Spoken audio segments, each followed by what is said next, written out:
What's up, everyone? Dustin Davis here, your source for all things Detroit Lions. The Lions find themselves in unfamiliar territory this season, winning games, commanding respect, and yet somehow still incomplete. Detroit's front office has built something impressive, but the coaching staff and leadership know that October success means little without January dominance. Questions linger in the pass rush rotation, uncertainty clouds the secondary depth, and opposing coordinators are already sketching ways to exploit what's missing. The organization understands that standing still at the deadline is the same as falling behind. Championship windows don't stay open forever, and Detroit's decision-makers face choices that will define whether this roster reaches its ceiling or falls short when the stakes rise. The difference between contention and disappointment often comes down to moves made when others hesitate. Let's analyze everything that has been said about Detroit in the last few hours. Firstly, can I ask for your help? Just leave a like. So many of you watch us daily and forget that thumbs up. It's a humble way to support and helps more than you know. Thanks a lot. Detroit walked away from Tampa Bay with a decisive 24-9 victory in their 7th game and currently holds a 5-2 record that places them second in the NFC North standings. The win and their position among the conference's elite teams have elevated Detroit's national profile, yet front offices don't pause roster improvements simply because the standings reflect success. As the trade deadline approaches, Detroit's management team isn't expected to sit idle. On October 27th, CBS Sports' Jonathan Jones highlighted Arden Key as a player worth monitoring, referencing Detroit's interest in him before the draft and his 2021 season with San Francisco. Key entered the NFL as a third-round selection by Oakland in 2018, posting modest numbers early before finding his footing as a situational pass rusher with the 49ers, where he tallied 6.5 sacks in 2021. His next stop was Jacksonville, where he contributed 4.5 sacks during the team's 2022 playoff run. Tennessee brought him aboard in 2023, and he delivered 6.0 sacks in his debut season before matching his career peak with 6.5 sacks and generating 38 pressures in 2024 after stepping into a full-time starting role. Key managed 1.5 sacks this year before a quadriceps issue forced him out of multiple contests. Tennessee has been deliberate about his recovery process, and there's no definitive word suggesting the injury will permanently sideline him for the remainder of the campaign. Placing Key opposite Aidan Hutchinson would force opposing offensive coordinators to solve difficult matchup puzzles. Hutchinson will continue to anchor Detroit's edge pressure, but the Lions have struggled to find a complementary rusher who consistently wins individual battles. Key's combination of reach and explosiveness allows him to attack the arc, generate pressure, and remain a constant threat. He may not dominate the sack column, but he's the type of player that forces offensive staffs to adjust their protection schemes. He's playing out the final season of a 3-year, $21 million contract and carries a cap number slightly below $9.3 million this year, a figure Detroit can absorb without major complications. Tennessee sits at 1-6 and appears headed away from playoff contention, with reports indicating the organization is willing to discuss veteran trades. The Athletic's Diana Rossini noted the Titans are open for business and prepared to entertain offers on most players aside from Jeffrey Simmons or Cam Ward. At 29 years old, Key still produces at a respectable level and would reach free agency this offseason, unless re-signed. Detroit could bring him in for an immediate contribution, and if his performance justifies it, they can negotiate an extension, and if not, he functions as a short-term, low-risk addition. A reasonable acquisition cost would be a 2026 fifth-round selection that could escalate to a fourth based on playing time or sack benchmarks, a modest investment for the edge depth and matchup complexity Key would provide. It's the kind of calculated move general manager Brad Holmes might reasonably pursue before the deadline passes. While the pass rush garners attention, another glaring need has evaluators pointing toward the Pacific Northwest for a solution. Following an inconsistent opening stretch, Detroit has found its footing and positioned itself as a legitimate Super Bowl LX6 candidate, but persistent secondary weaknesses could undermine the team's aspirations when playoff football arrives.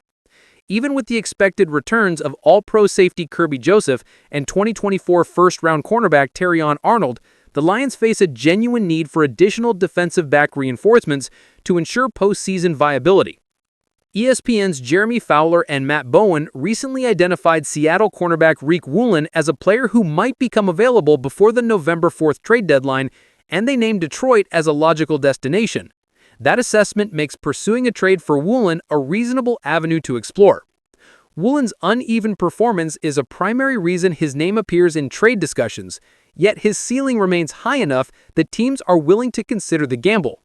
Fowler and Bowen estimated his likelihood of being moved at roughly 50% and placed him fourth among 25 leading trade candidates, an indication that evaluators still recognize significant upside potential. At his peak, Woolen can alter games. During his 2022 rookie campaign, he intercepted 6 passes, 1 return for a touchdown, and deflected 16 others, earning Pro Bowl recognition and finishing 3rd in Defensive Rookie of the Year balloting. That debut season showcased genuine playmaking instincts that organizations value highly. Woolen is playing out the final year of his rookie deal and appears likely to reach free agency this offseason. The coach who selected him has departed Seattle, and organizational transitions often trigger roster changes. Scouts and executives have reportedly earmarked him as a prime trade target, and Detroit's heavy reliance on man coverage, the Lions ranked 4th highest in man through their first 7 contests, make the match particularly compelling. If Detroit is prepared to accept the inconsistency, Woolen's potential as a man-covered specialist could represent a decisive upgrade for a team pursuing a championship. A different conversation entirely has emerged around one of the league's most dominant defenders, and it's captured fans' imaginations. Detroit heads into its bye week with a 5-2 record that validates the roster construction but hasn't stopped analysts from envisioning ways to make the defense even more dangerous. Detroit's defensive core is well-defined. Defensive end Aidan Hutchinson, 6 sacks, linebacker Jack Campbell, 34 tackles, and defensive back Brian Branch, 23 tackles, according to NFL tracking. Marcus Davenport's projected return in November or December will strengthen the depth chart, but landing another established edge rusher could lighten Hutchinson's burden and introduce strategic versatility along the front. Maxx Crosby, the Vegas veteran with 63.5 career sacks, has been on Detroit fans' wish list for years. A Michigan native from Lapeer who excelled at Eastern Michigan, Crosby would mesh naturally with Hutchinson and force opposing coordinators to rethink their approach on clear passing situations. Las Vegas sits at 2-7 following a one-sided 31-0 defeat against Kansas City on October 19th, a result that amplified questions about the roster's direction. Crosby has consistently expressed commitment to the Raiders, but public loyalty statements rarely prevent trades when a player's window for championship contention becomes a consideration. On October 27th, Bleacher Report's Mo Moton outlined a hypothetical deal that would send Crosby to Detroit in return for multiple future draft picks plus defensive tackle Roy Lopez, a package constructed to accelerate Las Vegas's rebuild while delivering elite pass rush talent to Detroit. Crosby's production is undeniable. His arrival would substantially elevate Detroit's edge capabilities.